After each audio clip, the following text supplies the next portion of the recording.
pagi Ibu Erlin dan teman-teman sekalian. Hari ini saya akan membantu menjelaskan materi System Thinking Management versus Linear Management. Artinya perbedaan pola pikir pengajar dari Switzerland yang dikutip oleh Vincent Gaspers itu ya. Jadi untuk menjadi pengajar atau menjadi leader, jadi ketua dalam pendidikan, itu terdapat dua pola pikir. Yang pertama itu System Thinking Management, itu artinya pola pikir yang telah terstruktur dengan rapi. Manajemen itu kan diatur sedemikian rupa, jadi tersistem gitu. Kalau linear management itu kayak dia kurang memiliki arah yang jelas, jadi linear itu hanya lurus-lurus aja gitu Bu. Jadi nggak ada sesuatu perangkat yang membuat dia itu rapi, teratur gitu, tidak ada. Nah, dalam dua pola pikir ini, yang satu pola pikir tersistem, yang satunya pola pikir tidak tersistem, jadi kayak lurus-lurus aja, atau artinya apa ya, linear itu kayak mengalir sejalan, itu namanya linear. Itu ada patokannya atau ada parameternya yang membuat mereka berbeda. Yang parameter pertama yaitu dalam ini ya, kolom manajemen goal itu, jadi kayak tujuan dari adanya pola pikir itu. Yang pertama, why should we work together? Kenapa orang-orang dengan pola pikir pertama, mereka menjawab pertanyaan kenapa kita harus bekerja bersama-sama. Mereka akan berpikir karena dengan bekerja bersama-sama kita akan meningkatkan performance diri dan performance kerjaan yang dilakukan oleh tim itu tadi. Itu kalau pola pikir yang sudah tersistem. Kalau pola pikir yang tidak tersistem, itu karena mereka menganggap kenapa kita harus bekerja sama-sama itu hanya sebagai aturan. Jadi ini adalah perintah atasan yang sudah diputuskan. Jadi mereka tidak melihat adanya improvement itu tadi, tidak melihat pentingnya buat diri mereka kalau ini akan menumbuhkan mereka juga nantinya. Kemudian parameter yang kedua, ketika mereka mau menjawab what do we need to do, apa yang mereka lakukan dalam pekerjaan. Orang-orang dengan pola pikir yang tersistem dengan baik, dengan manajemen atau pengaturan pola pikir yang baik, mungkin dalam neuroscience-nya sudah terstruktur dengan baik, mereka akan berpikir yang harus mereka lakukan dalam pekerjaan adalah meningkatkan sistem kerjanya secara menyeluruh. Tapi kalau orang-orang dengan pola pikir yang tidak tersistem, jadi tidak mengenal aturan dalam cara berpikirnya, mereka berpikir yang harus mereka lakukan adalah menyelesaikan masalah dengan secara keseluruhan, simultaneously, itu secara keseluruhan, sendiri-sendiri. Jadi secara individu, ini urusanmu, aku nggak ingin tahu, jadi kamu urus urusanmu sendiri, saya urus urusanku sendiri. Itu orang-orang yang tidak terstruktur pemikirannya, tidak tersistem, linear. Kemudian parameter yang ketiga, what is the connection between problems and their causes? Cara mereka merespon pertanyaan ini, misalnya hubungan apa, ketika terjadi masalah pasti kan ada pemantiknya, ada reasonnya, kenapa, sebab akibat, kenapa masalah itu bisa terjadi. Orang yang bisa berpikir dengan sistem yang baik dalam pola pikirnya, mereka akan merespon bahwa hubungan antara sebab akibat itu secara tidak langsung, dan hidden itu kayak tersembunyi. Cara mereka menemukan akar dari permasalahan itu adalah dengan kontemplasi atau merenungkan, untuk menemukan jalan keluar dari penyelesaian masalah itu. Itu orang-orang dengan sistem thinking management yang baik. Tapi kalau orang-orang yang tidak memiliki pola pikir yang tersistem, mereka akan berpikir um, hubungan sebab akibat dari masalah yang ada dan penyebabnya itu tidak perlu dicari tahu, karena yang kita lakukan adalah yang penting diselesaikan aja. Jadi tidak melihat akarnya apa, tapi yang penting diselesaikan aja. Habis itu nanti kalau ada masalah lagi juga nggak mau analisis masalahnya kenapa bisa ada, yang penting udah saya selesaikan, lanjut ke masalah berikutnya, lanjut ke masalah berikutnya. Jadi tidak akan menemukan pola penyelesaian masalah yang baik dengan menganalisis akar permasalahannya. Kemudian yang keempat parameternya, who is to blame for our problem. Ketika ada masalah dalam pekerjaan atau dalam anak-anak, siapa yang harus disalahkan ketika masalah itu terjadi? Orang-orang dengan pola pikir yang baik, yang terstruktur, we unwittingly create our own problem. Mereka secara tidak sadar, mereka akan berpikir secara tidak sadar mereka turut berkontribusi untuk dalam terjadinya masalah itu.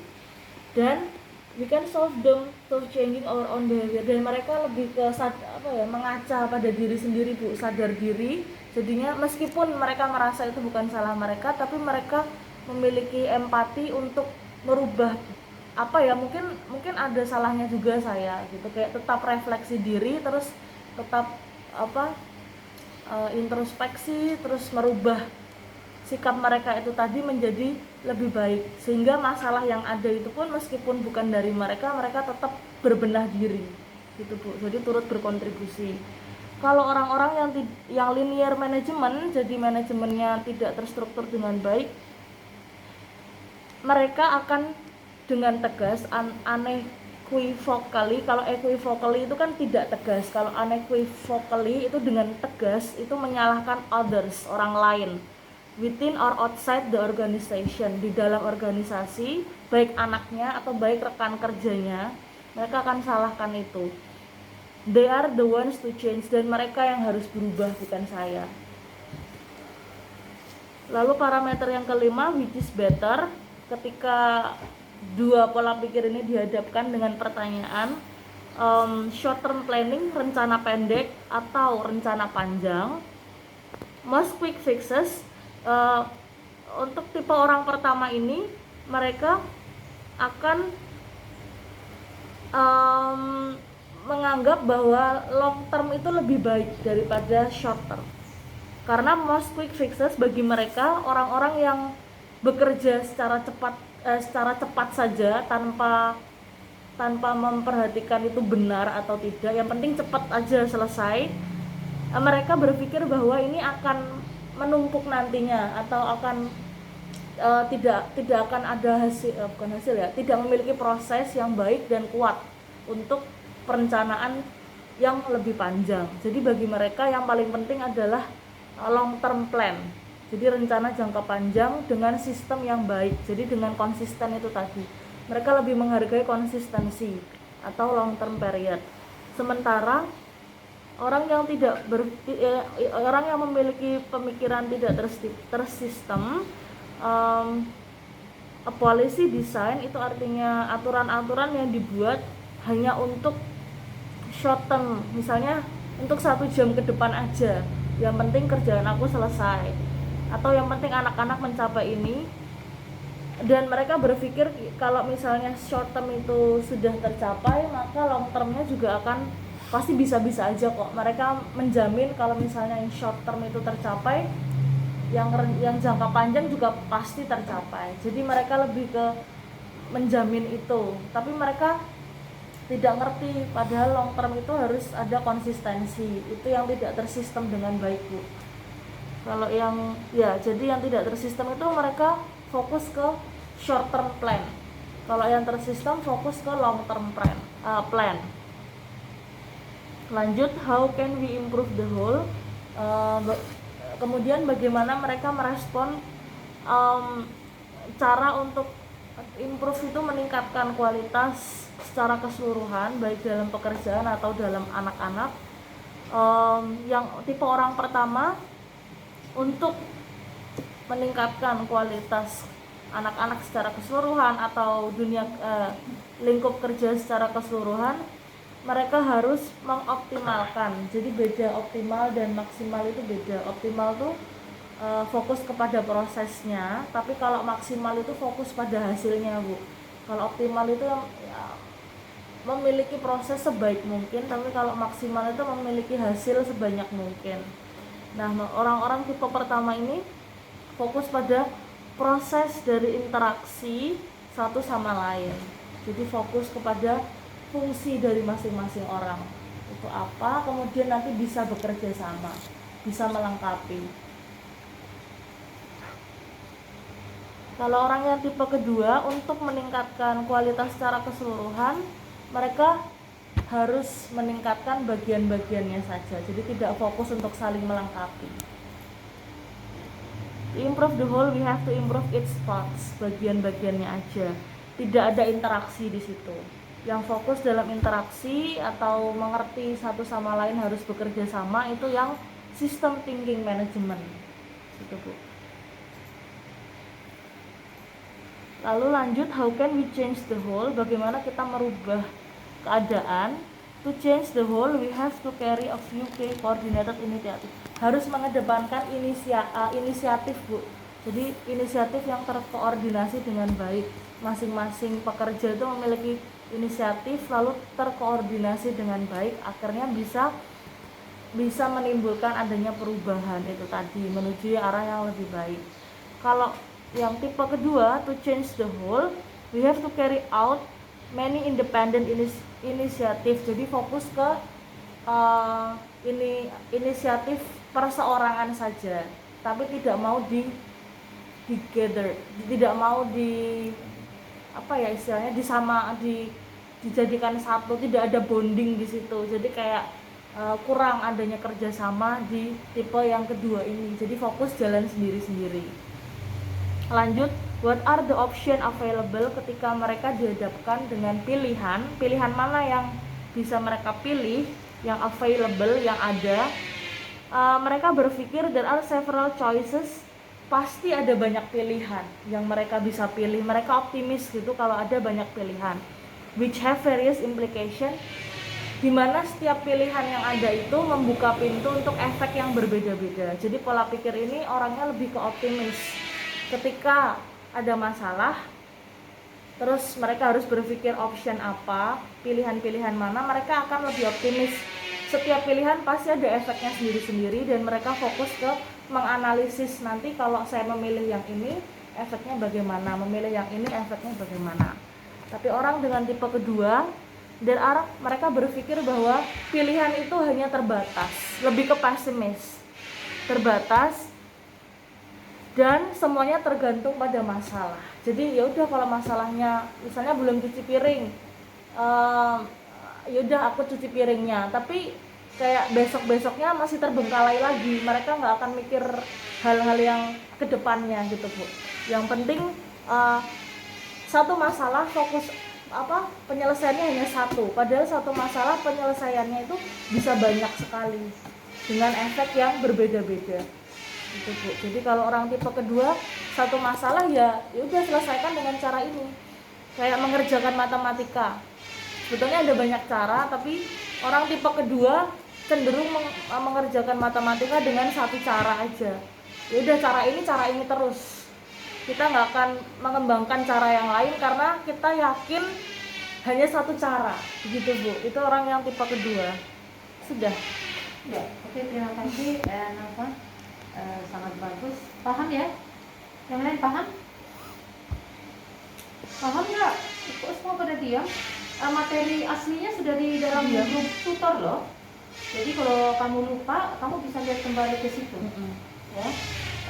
Ini sangat berhubungan dengan apa yang kita pelajari ya, terkoneksi ya? Ya, terkoneksi dengan yang kita pelajari. Tentang tadi kan sudah disebutkan ya. Apa tadi? Di neuroscience-nya ini hubungannya dengan apa? Dengan prefrontal. Ya, prefrontal brain, terutama plasticity. Jadi kalau yang di system thinking itu memang dia harus terus berpikir gitu loh. Ya. Nah, satu lagi yang saya tangkap itu sistem dan tidak dalam sistem. Kalau sistem itu satu tidak bekerja, itu akan mandek gitu loh. sistem itu bekerja sama. Bekerja Mobil sama. bisa nggak setirnya aja yang berfungsi? Nggak bisa. Setir menggerakkan apa? Menggerakkan roda. Roda berputar, dia bisa jalan. Tapi kalau akinya nggak ada, Nggak bisa nggak jalan. ada aki, bisa nggak jalan? Enggak, karena kalau dia satu sistem. Satu sistem itu artinya semuanya harus bekerja dengan benar gitu. Tidak bekerja dengan benar, mogok mobilnya. Karena itu pekerjaan dalam sistem. Gitu. Itulah bedanya dengan yang mandiri, yang satu-satu. Yang satu-satu ada masalah dia menyelesaikan sendiri. Kalau dalam sistem enggak. Semuanya itu. Semuanya bergerak. Makanya saya bilang tadi ya, ketika saya menemukan masalah, lah ini masalah video ini kenapa tidak ada bergerak. SD kemarin 77, kemarinnya 77, hari ini 77, kenapa tidak bergerak? Berarti ada sistem yang tidak bergerak. Nah, apa yang tidak bergerak? Penumpukan materi ada di Ganevo. Penumpukan materi ada di Ganevo, saya harus instruksikan kerjasama antara siapa? Ricky, Nova, dan Ganevo, ya kan? Karena itu dalam satu sistem itu harus kerjasama. Apalagi kita ini, saya Montessori at home dengan Sally, tentu video banyak. Videonya siapa namanya nih? Siapa sudah Cindy? Video Cindy juga satu kali presentasi banyak yang di sini. Akhirnya apa? Terjadi penumpukan pekerja. Siapa yang salah di penumpukan pekerjaan? Siapa yang harus menangani itu? Hah? Sama-sama dalam satu sistem. Berarti ini ada sesuatu ini. Nah, sesuatu itu kita sudah ketemu akar masalahnya. Apa akar masalahnya? Ayo, apa akar masalahnya di sini? Kita langsung terapin aja. Akar masalahnya apa? Cindy. Penumpukan video akar masalahnya. Berarti kita harus menguraikan penumpukan video itu dengan cara apa? Caranya apa? Ayo, caranya apa? Sally? Bantu untuk mengedit. Ya, bukan cuma bantu edit, bantu upload. Bantu edit juga nggak jalan-jalan pekerjaan. Bantu edit, bantu upload, ya, sehingga nanti masalah terselesaikan hasil dari kita kerjasama. Kalau kita nggak kerjasama, saya tekan aja terus Ganevo, nggak bakalan selesai pekerjaan. Waktu kan juga terbatas kan, waktu terbatas dan tidak bisa menyelesaikan masalah. Tapi kalau kerjasama menyelesaikan nggak masalahnya? Kira-kira terselesaikan nggak masalahnya? Ya, terselesaikan. Jadi itulah gunanya kita belajar ini. Planning, planning, kemudian apa lagi? Planning, do, PDAE. Planning, do, action, evaluate. Itu terus berputar. Sekarang evaluasi, kenapa ini masalahnya? Evaluate. Planning lagi kembali, ya kan? Kalau saya minta lagi kamu bantu dia, berarti kan kita masih planning kembali, ya kan? Planning kembali, do, kerjakan, action, evaluasi lagi. Apakah ada perubahan? Hari ini saya lihat apakah ada perubahan di situ. Kalau belum ada perubahan, saya planning lagi ulang. Oke? Itu kan berputar terus, berputar. Tapi di kepala kita itu sudah harus ada itu harus bekerja.